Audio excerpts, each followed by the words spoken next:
好，我來問大家一個問題哦，請問一下，你會因為哪些原因感到焦慮？什麼原因讓你焦慮啊？問一下世奇，什麼事情會讓你覺得焦慮呢？小孩的未來，對，講得非常好。那密子牧師有什麼焦慮的事情啊？很多，說不完吶。天健牧師在我們當中有什麼焦慮的嗎？為孩子哈，我們很多人就會為孩子焦慮，對不對哈？因為我們自己可能比較看過的事情多，會擔心孩子要怎麼樣哦。那好事壞事，其實我覺得都有可能會焦慮哦，倒不一定是為壞事啦。耶穌明明跟我們說哈，不要為吃什麼穿什麼而憂慮，實際上會不會為穿什麼吃什麼憂慮啊？會不會？好，有些人不會，對不對哈？但是選衣服會不會讓你焦慮呢？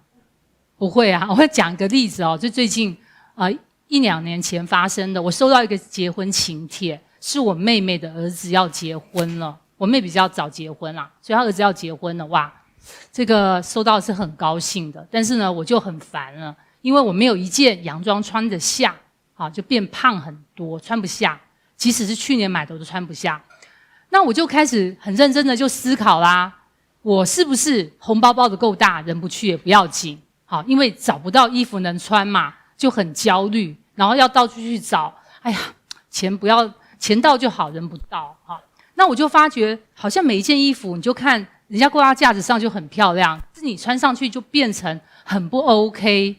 哎呀，真的是齁，就是衣服真的一點問題都沒有，問題的就是人吶，問題就是人哦。那我就看着鏡子裡面的自己，我就開始有那個小劇場了，我就在想，哎呀。這是根本就是大媽現身，好，我現在可以當金箔了啊，就開始覺得非常的難過這樣子。我就在想，算了，就隨便找一件穿去吧。那我拍照的時候就閃一下，我就怎麼樣做呢？我就可以比較遮一點，不會看到啊。所以你看拍照我都躲到後面去，盡量不要站第一排了。哎呀，最好不要遇到親戚了，親戚10年20年沒有見面了，大家會找不出來我，等到找到的時候會嚇一跳吧。這個叫做選衣服焦慮，明明叫我們不要為吃什麼穿什麼焦慮，可是我們卻會焦慮耶。那好事情會不會焦慮？好事將近會不會焦慮？有一個姐妹啊，她跟我講說，幫我評估一下，我現在這個交往對象到底適不適合結婚？好，如果有人請你做這個評估，幫我做評估一下。其實我聽到她這樣叫我評估，我也蠻焦慮的哈。因為我想我沒辦法負擔這個責任，那他就問我說：“你覺得他是上帝預備的嗎？”因為我焦慮到睡不着覺。那我問大家一個問題：這姐妹為什麼這麼焦慮啊？金美她為什麼這麼焦慮啊？你不能說話，對不對？她為什麼這麼焦慮呢？對，一生幸福。謝謝金美用盡一生的力氣跟我講一生的幸福，她怕將來會後悔啦。好，所以她當然會請傳道人幫她禱告啦。那就是剛才我們弟兄姐妹有說不確定性會造成焦慮，對不對？巴西50%關稅，台灣會多少%？有人說35啊，30啊，好，那有人說32，好，那有的名嘴說，我跟你講15%的話，台灣會漲到24000點啦，好，那這樣子我就很想按進去看看，你怎麼樣讓台灣15%呢？萬一關稅太高怎麼辦？怎麼辦？我能擴廠嗎？我有些朋友啊，想要買廠房啊，他想要買廠房，因為今年就是關稅戰，所以呢，房價沒有漲，有些也跌了。問題是，我能擴廠嗎？還有，我能不能接訂單？接了單之後，都要回單怎麼辦？哇，好擔心哦。或者是，我現在員工不太夠了，我能雇嗎？如果我雇了之後，有沒有可能我還要裁員，要付上一筆裁員費啊？很多的擔心。那我有些認識的這些房屋仲介的說，哎呀，倒了好多家了，我已經好幾個月沒開單了。他說怎麼辦哦？因為大家也不敢賣，也不敢買啦。那上個禮拜啊，我媽媽病危住院，所以我就趕回中部去看我媽媽。那我們家裡面兄弟姐妹就都回去看了。那她為什麼會病危呢？是因為他不肯洗腎哦，他已經需要洗腎了。半年前醫生就說，你知道嗎？洗腎是要先裝一個人工的血管在你的手臂上面哦，但我不知道上面下面要裝進去，這要買管的。大概要2-3個月之後，等你肉長好了，就從這裡洗。這還不需要洗，但是覺得快要到的時候就要做這件事情。那我媽就不肯，她覺得，我現在也看起來好好的啊，為什麼要呢？那就後來就變成尿毒症，很嚴重。那我媽因為不肯洗，就變病危。那如果真的都不洗的話，就幾天的事情。所以我們就趕快下去。那我們要做的事情，就是如果她真的不肯的話，真的就是最後一面。我媽為什麼不洗呢？因為她心裡有很多的問號，她覺得這個會不會有危險？那這個做這種手術會不會發生什麼事情？她甚至問醫生說：“這個針打進去是幾公分呢？”好，她就會問一些各種讓你覺得很擔心的事。就像金美要動這手術，你是不是也會擔心有沒有危險？對不對？你會問說大家是要怎麼做？那我們就用盡力氣勸她。其實我們也勸了大概有半年了，大家包含長照的人哦，其實大家都來勸，然後我妹妹他們也勸，那我也勸她，但是她就說不要。那後來呢，我又跑下去，就直接面對面勸了。我在那裡住2天啊，我就跟他勸，他就說好吧，好說歹說，說好吧。那這個醫生呢是到病房要幫他放置鼠蹊部的導管，因為要跟大家說這個地方是你要2-3個月的，所以不能在這邊放啦，你這個放要等2-3個月才能開始洗，所以就先放鼠蹊部。鼠蹊部導管是危險性比較高的，這也是容易感染，所以病房它就是把人清空，然後全部都是無菌衣要穿上去。那我媽一看到這些醫生跑進來了，護士一堆哦，真的很多人，她就說我不要裝，我不要洗哈。那時候呢，我整個就變成超級的焦慮，我非常的生氣，還很焦慮。我就跟她講說，我剛剛接到一個電話，我現在第2個小時之後我就要回台北了。我要回去了，到時候我沒辦法，我再管你這件事了。你也趕快洗吧。然後我的語氣也不是很好，因為覺得心裡很急又很擔心。我說你裝吧，你就這一次你就裝吧，你趕快洗一下，至少我們不要因為這樣人就走了。這次醫生幫你先洗一次，以後再評估，你快點裝。後來我媽就說好吧，也是因為我也是太生氣了，她說好吧，她願意。可是呢，她叫我要留下來陪她裝。好，大家注意，剛剛跟大家說這邊是無菌的，所以我們這些都有菌的，對吧？我身上也沒穿無菌衣，我的口罩也戴了好多天，我只戴1顆下去，我就在那邊被留着陪他，好，這邊觀看他裝導管的過程。這個焦慮都轉移到我身上了，我真的看得好難受哦，真的啊，就裝了大約半小時，好，真的挺難受的。這些不確定性就是會讓人焦慮啦。那焦慮究竟要怎麼解決呢？如果我們按照我們一般的方法，第一個找出焦慮的原因，第二個我們就找方法來解決嘛。第三個，如果不能解決的，你就跟他共處啊。一般我們是同意這3個。那我們今天要來回到這段聖經當中，這些門徒究竟為什麼這麼焦慮？我們找出他們焦慮原因，請幫我念14節。門徒忘了帶餅，在船上除了一個餅，沒有別的食物。所以顯然啊，就是他們上了船之後啊，才發現缺糧。上了船之後發現缺糧。那請問一下，門徒今天坐了什麼船啊？是我們現在很流行的那種很豪華的郵輪嗎？是不是？不是，是不是？不是豪華郵輪，對？豪華郵輪上面有吃到飽啊，你排隊就有東西吃啊，你焦慮幹嘛？耶穌時代的船，或許我們想象一下，大概也不是多大啦。這船上有沒有 7-Eleven？ 沒有嘛，對不對？沒有 7-Eleven 嘛，就是沒有，你有錢也買不到。我自己後來想一下，這門徒的感覺哦，會不會有點像是坐聯航的感覺？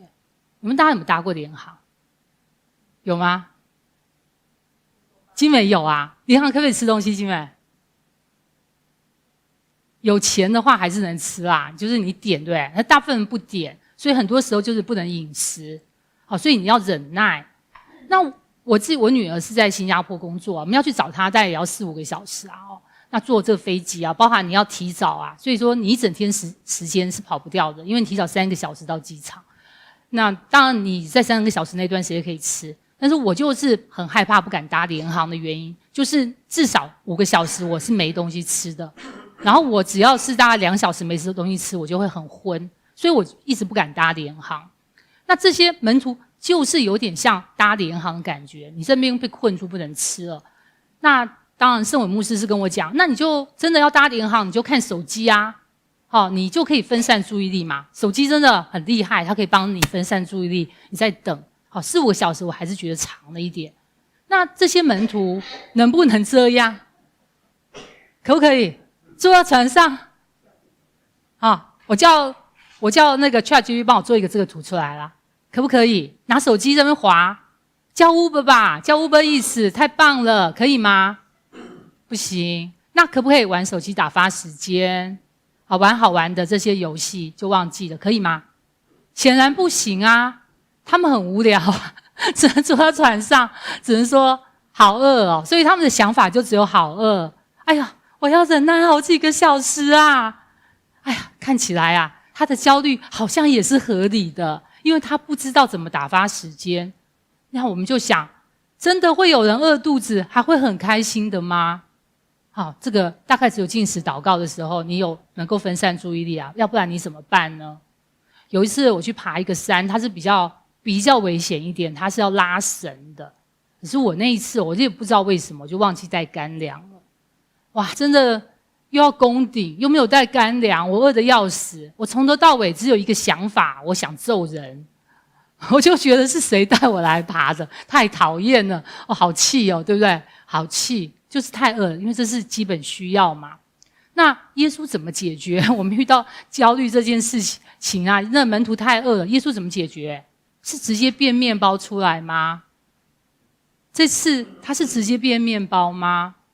當耶穌聽到了這些人說只有一個餅，他卻說你們要謹慎，防備法利賽人的笑和希律的笑。耶穌卻這樣說，我是在想耶穌是不是剛剛從 Costco 回來呀？他是嗎？他去 Costco 了嗎？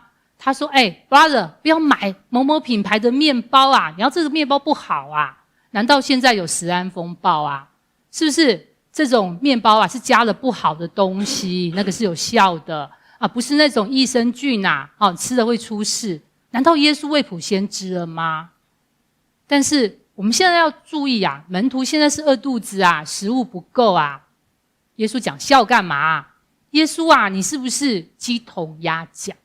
耶穌是雞同鴨講嗎？說到雞同鴨講，我想到一個笑話，有一個老先生要跟他兒子買房子，他準備要貸款。我們現在很少人就一次付清嘛，所以他準備要貸款，就去銀行辦那個分期付款手續啊。這行員就問啊，先生，你是繼父還是岳父？你是繼父還是岳父？那這個先生說，我不是繼父也不是岳父，我是父親。生氣了，我不是繼父也不是岳父，我是父親。那行員聽到父親是什麼意思？什麼意思？一次父親啊，直接把他勾了一次父親啊。這就是雞同鴨講了，好像我們有在溝通，但是我們都不懂對方在說什麼。顯然耶穌好像在雞同鴨講，而且耶穌你是不是有點奇怪啊？到底他在說什麼呢？耶穌的雞同鴨講真的能解決問題嗎？耶穌其實啊要跟門徒講啊，你們真正焦慮的原因啊，你們以為是麵包，其實是別的哦。你要找到真正的原因，你才能夠對症下藥。那門徒真正的原因，焦慮原因是耶穌說想法想錯了，這才是你們真正焦慮的原因。那我們要提一下耶穌講的笑是什麼？笑，它是一種看不太見的東西，但是呢，它的影響力很大，一點點就讓整個麵團就發起來，而且會變直。什麼時候會用到笑？什麼時候？做麵包是不是？好，那我向大家科普一下，然後看看大家是不是會烘焙，好不好？請問一下，水餃皮有沒有加酵母啊？沒有啊。你有做過水餃皮嗎？你好厲害啊！沒有做過，但你知道是不是？看過對不對？我跟你講，可是我有做過，因為我以前在英國讀書嘛。那我們想要吃水餃皮啊，我們就自己把它弄平了。可是你也不是用杯子弄一個一個的，這個是你雖然可以這樣做，但我們不這麼幹。我們揉成一個圓圓的，然後再把它擀，兩邊比較薄，中間厚一點這樣子弄起來才會一樣的厚度啊，你知道嗎？這是我大陸同學教我的，自己擀水餃皮。那我就沒加酵母，所以我知道這不用加啦。那小籠包呢？要不要加呢？來，覺得小籠包不用加酵母的舉手。哦，那覺得要加的舉手。你覺得要加是不是哈？那我跟大家講，小籠包我也做過哈，因為吃不到，你得自己做啦。這個小籠包也是不加酵母的，做法跟包子差不多，但是我們要折成18折。好，我勉強也可以折個10多折啊，只是稍微醜一點啊，但味道差不多，不用加酵母。小籠包扁扁的，那這個呢？這個是包子，到底要不要加呢？要，這個很確定，對不對？那這個呢？這些麵包要不要加？那當然要加啦啊。那饅頭呢？不加不行了，會難吃了哈。前幾天收到那個愛心饅頭，我們厲害的那個清鳳阿姨做的饅頭，超級好吃。好，她送給我饅頭，很好吃。清鳳阿姨，你有加酵母嗎？你有加酵母嗎？加酵嗎？有沒有？你有沒有加酵？有沒有加酵母？應該要加吧？有哈，對不對？加一點點，要不然發不起來嘛，對不對？對，加不多，但是一點點就可以做啦，對不對？那這個呢？這要加嘛，要不然怎麼烹啊？全部都粘在一起啦，哈！顯然酵母就是使小變大啦，哈。那耶穌說的那種酵，就不是我們烘焙用的那種啦，是臨界的病毒擴散技術。所以呢，就是代表一點點哦，錯誤的思想、動機、心態，就可以讓你整個人走位了，整個群體會變質。我來舉個例子，早上的時候，你有沒有收過別人發的早安圖呢？有，對不對？我們當中可能有些人也會發早安圖，你去關心別人嘛，哈。那你發一個早安圖進去到群組，那是不是每個人都愛收早安圖？不見得，對不對，哈？所以呢，有一個人呢，早上起來有那個起床氣呀，他就說：“哎呦，早什麼早啊？醒來又是一個失敗的人生。”哦，他就開始罵了。那這個時候呢，大家本來還蠻開心的，就會受到他的影響，不敢說話了。所以本來是一個快樂的麵包，就變成憂鬱的麵包，被丟到垃圾桶了，就是這個意思。這就是酵的威力，它一點點就可以滲透整個氣氛。有一次，我想要做一個蛋糕，那做蛋糕有一個成分叫做蛋。那這2顆蛋，第一顆沒有問題，第二顆呢，大家看到有裂開嗎？第二顆就裂開了。那時候我就在想要不要用。那請問一下，你第2顆會用的舉手。你會用，那你怎麼知道它有好還是不好？對，打開來看。那時候我就是想說應該好吧，我就把它本來應該要多加一個碗，可是我就沒有多加一個碗，就要直接打進去。這是怎麼辦？對，壞蛋，而且散開很可怕，就味道怪怪的。那我就想要把它給挖出來，可不可以？對，冠軒很厲害的，他是學這個他學這個食品的，對不對？你是學這個烹飪的，這非常強的，就不行嘛，你就分不了，你整碗倒掉了。這個就叫做酵的性質，它傳染很快速，而造成的影響力呢，沒有辦法逆轉。好，這就是這樣子。那我們的問題，耶穌啊，你怎麼不立刻解決吃的問題呢？我們又回到這裡來了，因為耶穌知道。真正要解決的這個問題呢，不是肚子，是心；不是肚子，是心吶。而這個，當我們的心、我們的想法有問題的時候，這個需要立刻糾正。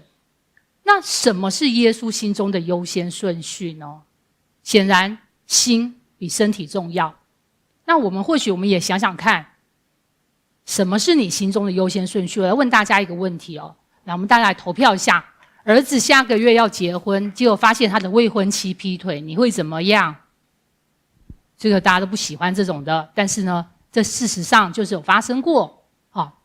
那這個怎麼辦呢？來，選擇1，坐下來好好談一談，談清楚原因，不合適就算要退婚也沒關係。這是 A。B 來看一看，先結婚，喜帖都發了，不結婚太丟臉，等結婚後再私下去離婚。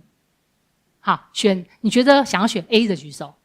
好，想選 A， 那想選 B 的舉手。好，那我知道有些人可能真的不知道該怎麼辦，對不對？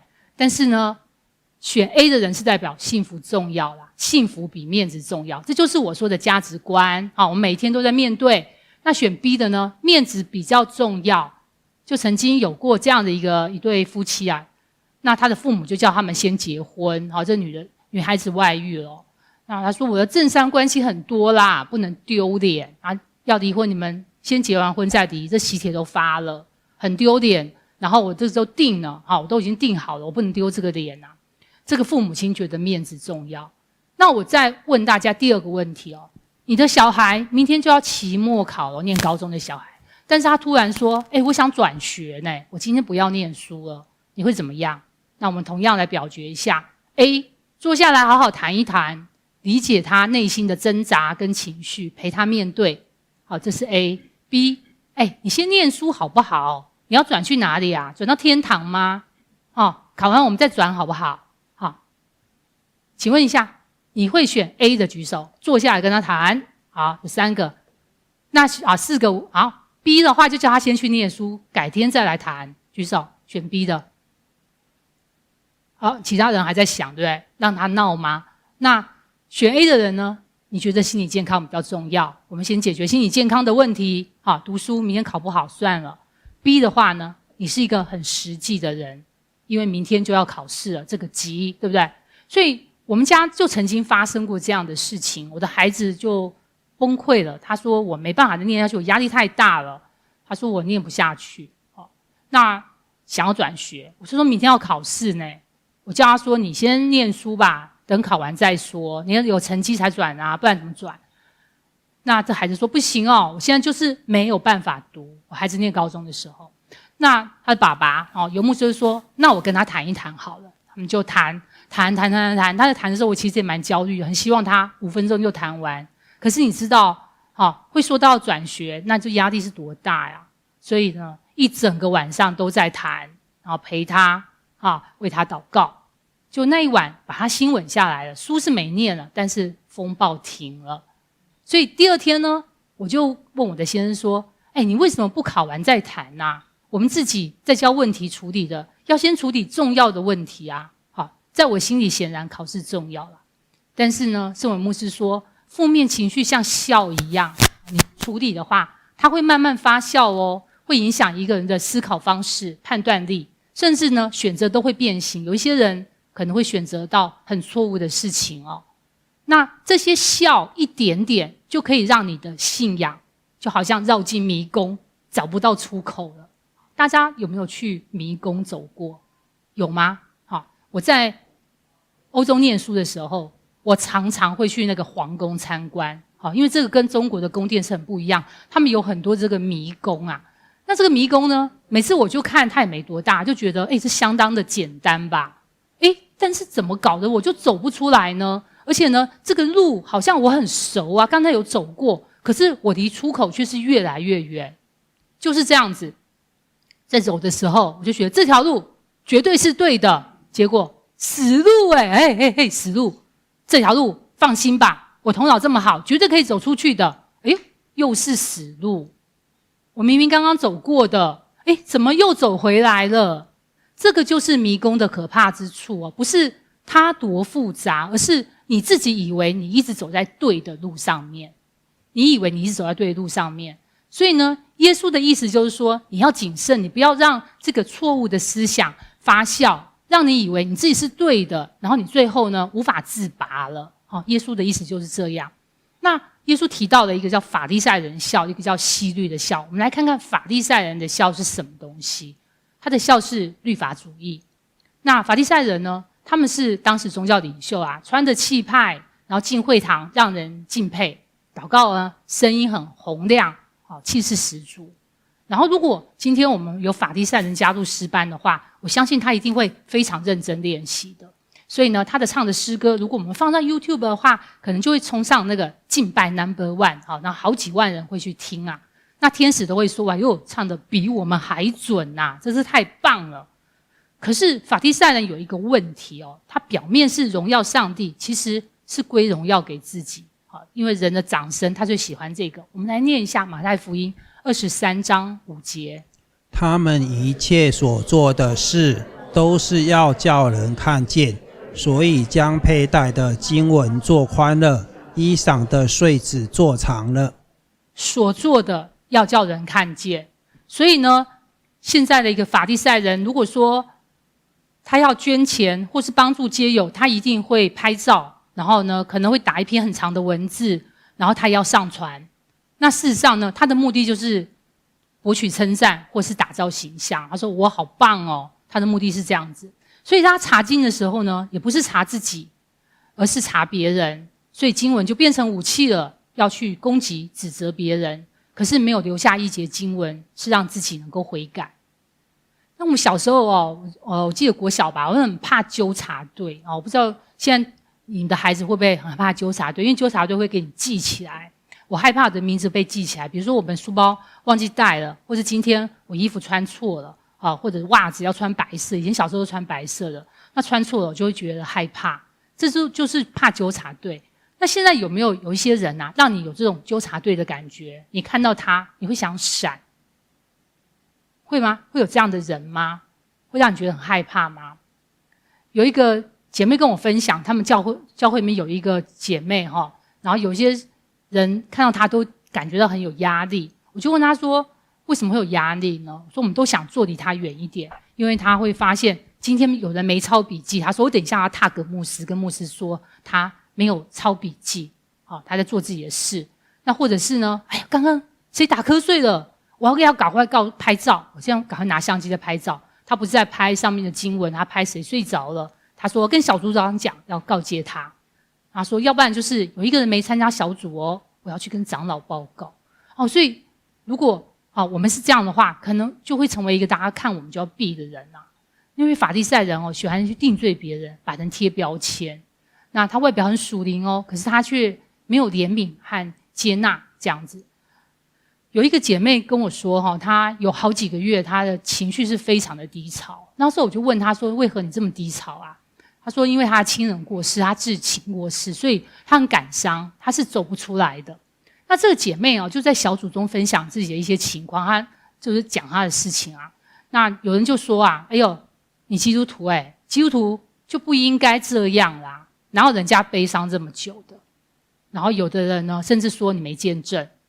那甚至有些人說你就是應該好好禱告好好禱告就不會這樣。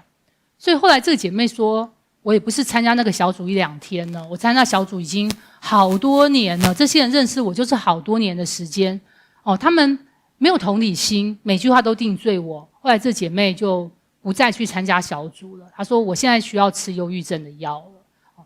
所以求主幫助我們能夠更多的同理心。那我們來看一下希律的笑。希律的笑呢，是權力、名利、慾望和妥協。所以呢，它的核心是一個世界的價值觀它是自我中心。所以希律價值觀簡單的說，就是我喜歡的話，真理就要彈性一點，按照我的標準來做真理所以他不怕得罪上帝，他連他兄弟的老婆都把他娶過來了。那現代版的希律有可能會是怎麼樣一個價值觀呢？可能他會說，哎呀，我也不是不愛主啦，只是我現在就是壓力太大了。那我可以跟你說，等我升上經理我買了車買了房子而且呢孩子也長大了，大學畢業娶妻了，我一定會回來聚會。有没有聽過類似像這種的？我事情很多這樣子有可能這就比較偏向希律的價值觀了。另外一種價值觀呢，這也是曾經發生過一個事件那有一個人就說如果有一天我真的要為主殉道你放心吧，我一定站出來的。但是早上10點聚會太早了，我起不來，睡不夠要人命。好，那如果你改成晚上，我就會參加。好，他就這樣講。那這個教會就說，哎呀，我們探訪過有2-3個人都這樣說啦，我們應該服務那些早上起不來的人吧。那我們就做一個晚崇拜時段好了，我們就這樣做吧。那真的有晚崇拜那一天原本大聲疾呼說早上太早沒辦法來的人也說我願意為主殉道啦之類的。最後那些人到底有沒有出現？沒有，全部都沒有出現，就是講員一個人。好，那次我也覺得很扯。好，我在台上講道，下面就只有講員這樣的，那這也覺得很扯。真的就是這樣子。希律的笑不是名句，而是用合理包裝，然後來推辭，用拖延來代替順服。希律的笑是只看風向，只顧權力，他是不管真理的。那希律曾經他是很敬畏施洗約翰的，但是呢，他為了面子就殺了施洗約翰，大家知道。那我們現在來講一下，就是我問大家一個問題：你覺得真理對你來說是重要的嗎？希律是不在乎真理，但是真理對你來說重要嗎？好，問題就來了。如果你今天買菜回家之後，發現老闆居然少算你的錢了，你會怎麼樣呢？我们來看一下，有兩個選擇。第一個，找時間去還錢給老闆；第二個，賺到了，老闆算錯，就是他的錯啊，也不是我的問題啊，我也不需要還給他。請問會選 A 的人舉手。好，我們大部分都會去還，對不對？那會選 B 的呢？你會選 B 對不對？那這是第一個，誠實比較重要。那 B 呢，就是錢比較重要，這就是我們的價值觀嘛。那我最近就發生這件事情啊，這也是真實的例子。禮拜五的時候我去買菜啊，我覺得老闆算錢有點怪，我的感覺就是他好像加在一起好像少算了。但是呢，我們現在心算也沒那麼強，以前小學的心算都比現在強。我覺得應該是怪，因為我買了4顆芭樂，5顆火龍果，再加上1個白菜，還有4顆檸檬，我當時記得很清楚。然後老闆呢，只算我109元，這怪怪的，是不是很少？那我想老闆會不會覺得我很可愛，算我便宜？那反正呢，他就算了，怎麼搞的？越加錢越少。可是那個時候呢，我一時不知道是豬油蒙的心還是怎麼樣，反正沒及時糾正他。那我也不肯定他這邊加來加去有沒有錯。回家的時候呢，我就決定聖靈感動我。你這個提這麼重的東西，可能109元嗎？那一家很便宜啦，因為東西很多都19元一斤。那我就回家，真的就我們家有那個重量機，我量量，居然少算了我42元。我這時候心裡覺得特別難過，我想，哎呀，我一定是太貪心了，我就沒立刻糾正他。可是我那時候就說，我也不記得我有沒有聽錯嘛。而且星期五雨下得很大，我身體好黏哦，那個都是那雨衣搞得我很黏，我想回家了。所以呢，第二天就投票日了，就是昨天，我就想我要去還錢。我女兒跟我說，媽投票了，她說我們一起去吧。我說不要，我要去市場還錢，還42元，我算了很久。那我女兒就說，你明天去不行嗎？我說明天不行啊，明天禮拜天聚會啊，而且我講道我怎麼能去呢？那她說你周一再去不行嗎？我說周一不行啊，周一那攤販可能沒來。後來爸爸在旁邊說了一句話，他說你就讓他去吧，要不然他晚上會失眠。他說的一點都沒錯。心裡覺得做錯了事，那個真理在我們心裡面，我覺得我會一直想，我為什麼不立刻跟老闆說呢？就這樣子，我會失眠啊。後來呢，大家想知道我去找老闆發生什麼事嗎？我跟老闆講42塊的事，當然很快的帶過啦，因為太複雜了，排很長的人。後來老闆說不用給我了，然後我說這樣不好吧，老闆這樣不好吧，42塊是欠你的啊。他說我本人都說不用了，你幹嘛給我？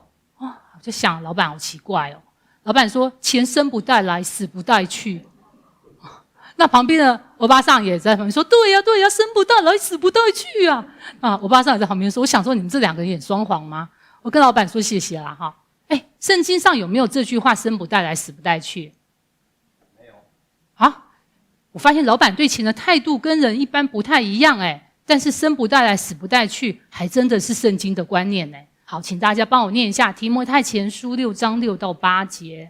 然而敬虔加上知足的心，便是大利了。因為我們沒有帶什麼到世上來，也不能帶什麼去，只要有衣有食，就當知足。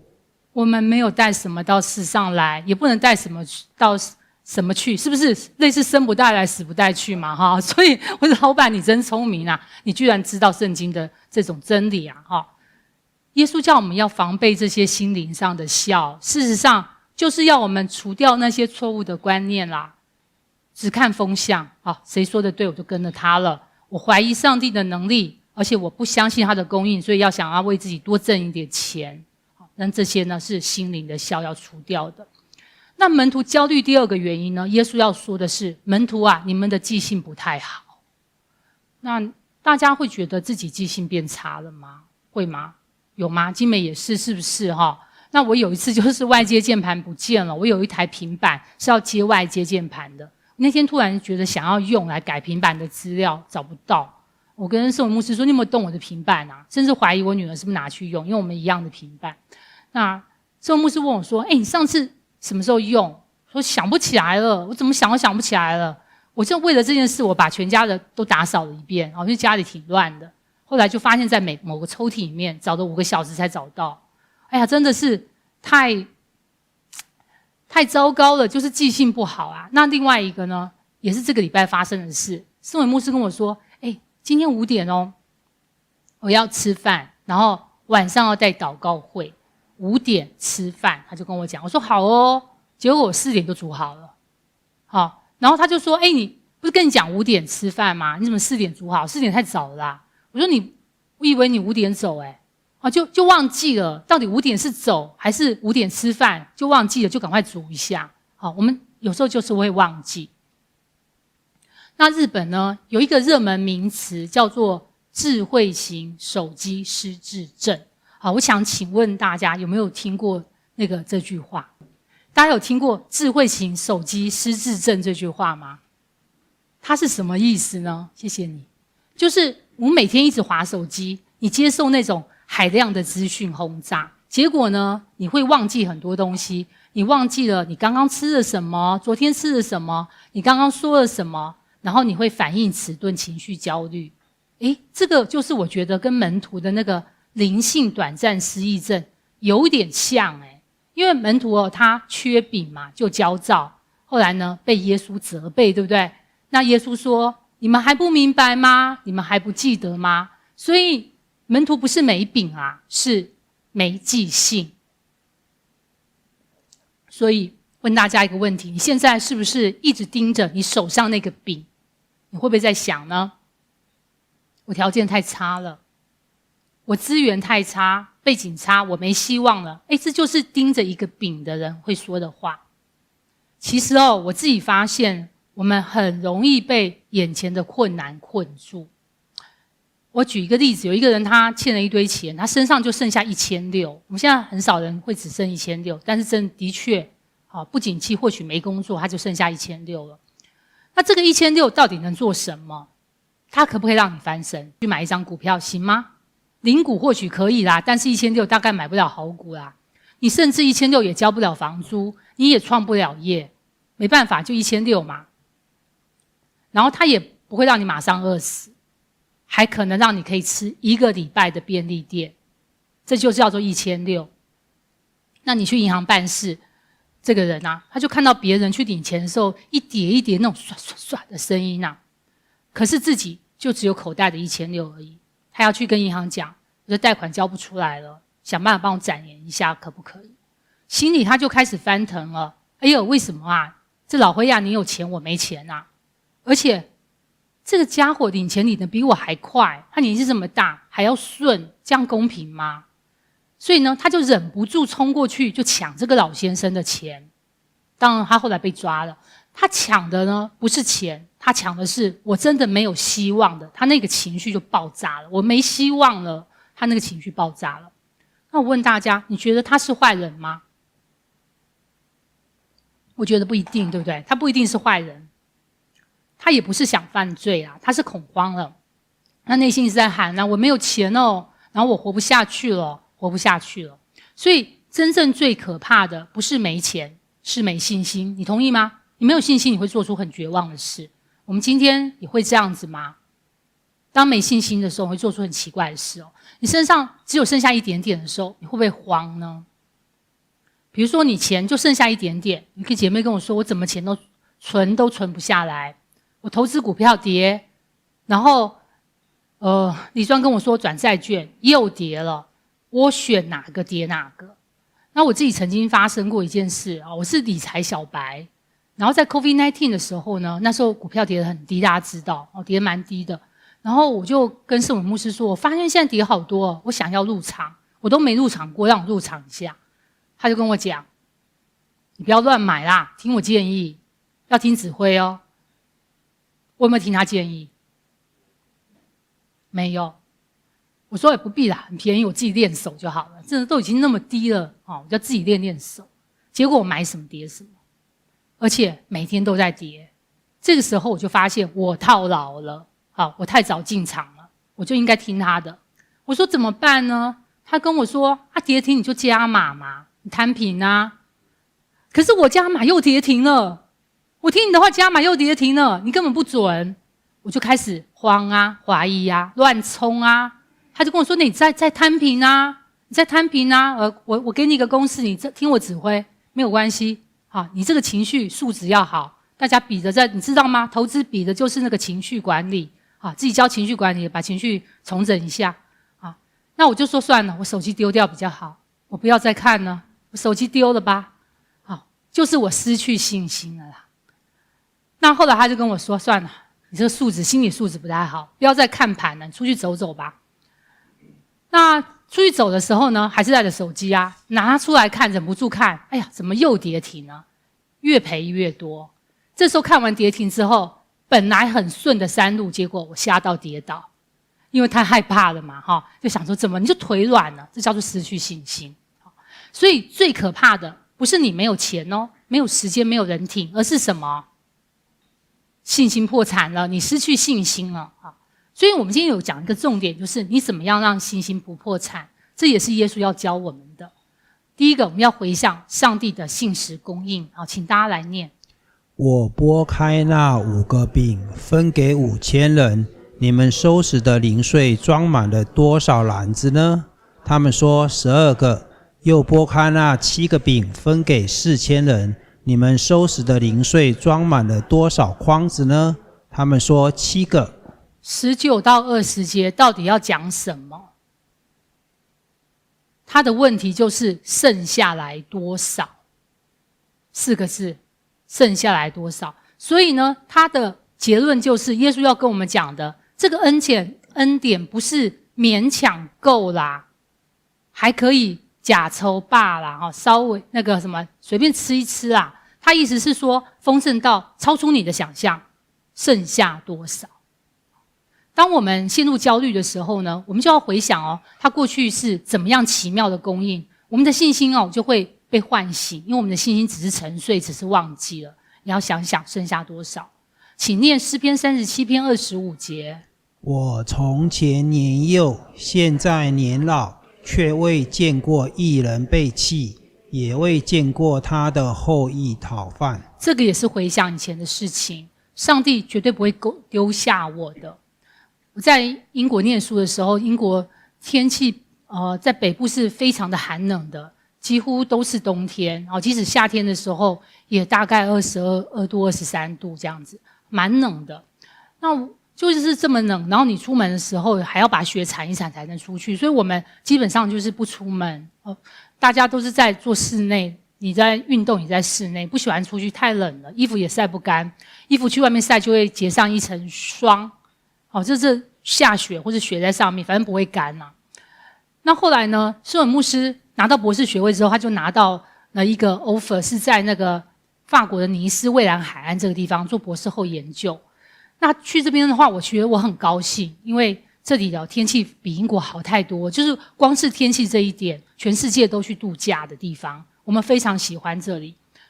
那我們租那個房子在 hotel 那邊，那個就是博士後研究那個法國的國家自動化研究院的那邊的人幫我們找的。hotel 是浮動房價，它怎麼浮動？我跟大家說一下，大概10月到3月，我是粗估一下，大概2萬塊錢台幣。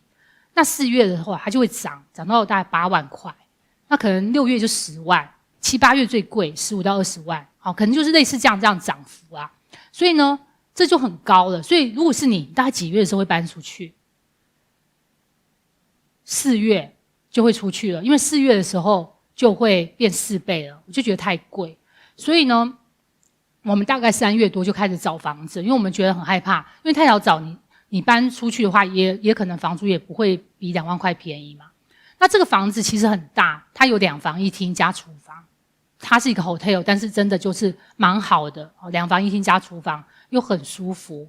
然後電費也不用付，廚房裡面還有烤箱可以烤蛋糕，所以我每天都在烤蛋糕，然後做各種甜點啊，做什麼蛋撻，每天都做，沒有想過電費的問題。那就是因為4月太貴了，所以我就現在一直在找房子的時候就陷入那種焦慮的當中，因為找不到，我們法文又不好，就不知道去哪裡找。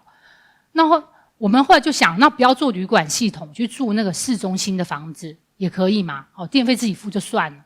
可是呢，他每個月大概要5-6萬塊錢，然後有的裝潢呢有點漂亮，那我小孩很小，就2-3歲，我怕他會打破人家的那個高級酒杯，就想說這個可能不太適合我們。然後5-6萬又太貴了，因為我們的收入也沒有很高，博士後研究也就是那個固定的錢，所以我就在想，難道我不吃不喝嗎？或者是我是不是該回台灣呢？好，那時候才去了大概半年了，就要在想說是不是要離開了。那後來呢，我們就開始回想啊，其實我們在英國讀書那幾年也常常在搬家，因為你可能碩士念這個學校，你博士又要換一個學校，所以我就搬過。那本來是沒有小孩，有小孩之後，原來住的那個地方他也可能不讓你住，有小孩太吵了，所以我們搬了2-3次家。可是每一次都是上帝很驚險的就幫我們找到了，找過好多次的房子，所以我們相信上帝一定可以做的。我們就互相打氣吧，勉勵哈，然後不要忘記上帝的能力，然後在神沒有難成的事。這就是一個例子，耶穌跟我們講，好，你今天遇到這件事情的時候，你要去回想過去類似的事情，神有沒有幫過你？你要去想哈。再來第二個重點，耶穌要說的是，你不要只看見缺乏，要看見誰在你船上。因為門徒就只看到梅餅啊，可是他們忘了，其實能夠產生餅那個人就耶穌啊，他在船上。所以我們要在意的不是手上我有多少餅哦，我應該要在意的是同行的是誰。好，他們只在乎餅，可是我們更重要的在意的是同行的是誰，很重要。大家知道我有2年前我去廈門探親，叔叔在廈門他開公司，然後他也在那裡自產，然後也有自己的那個很大的那個廠房，相當做得不錯啦。那我們去看他的時候，主要是要去辦一些事情，那就叔叔說叫我们住他家，所以就派那個員工帶我們去，順便去玩一玩，就有專車，我們去哪裡都有車子接送。那如果我們去銀行辦事的話，員工也可以用 VIP 讓我們進去，就不需要等啊。VIP 真的就是叫瞬移吧，你馬上就把你移動到那個 VIP 櫃檯，馬上對你態度又特別好。那我那時候去之前，我還比較擔心一點，因為他們的電子支付方式跟我們不太一樣。大家景美和鼎文常去嘛，他們就是用微信還有支付寶。那因為我們也不知道我們的網絡可不可以用，我隨便在蝦皮上就買了那個網絡卡，就到現場我就裝不起來，我就變成一個沒網絡的人。那我想買什麼東西我也買不了，我就想說怎麼辦？我連裝個電話，我想要去買一個那個大陸的跟他們簽約月租的，我都付不了啊，因為我沒網絡啊，我就沒有辦法跟人家連線，我很擔心。然後我覺得後來才知道擔心都是多餘的，因為叔叔早就交代了，他說無論去哪裡什麼狀況，全部都是他們支付一切的費用。所以你如果要買個紀念品啊，100塊人民幣也他們付沒關係啊，雖然我也是不敢這樣買。那所有任何的細節他都是幫你處理好的，這個叫做有誰在你旁邊，誰在你那個船上比較重要。我要跟大家說的就是這個。所以問題不是你的資源夠不夠，你手上有多少東西，而是誰在你身邊。如果耶穌在船上，還怕沒有餅嗎？你要看的不是風浪，不是資源，而是在你船上的那一位是誰啦。好，我們來做一個結論哦。缺乏不是問題，忘記神的信實才是問題。當你覺得不夠的時候，你要記得你有耶穌就已經夠了，有耶穌就已經夠了。我們來禱告，親愛的耶穌，謝謝你。是的，缺乏不是問題，忘記才是問題。求神讓我們常常能夠記住，主啊，你的恩典是夠我們用的。從歲首到年終，我們的路徑，你帶領我們走的這條路都是低下脂油的。你給的不是剛好夠，而是夠到多到滿出來。主啊，我們向你獻上感謝，讓我們成為一個不是那種在靈裡面失意的人，而是真的一直都記住神的恩典。謝謝主，恩典夠用。禱告奉主耶穌基督得勝的名求，阿們。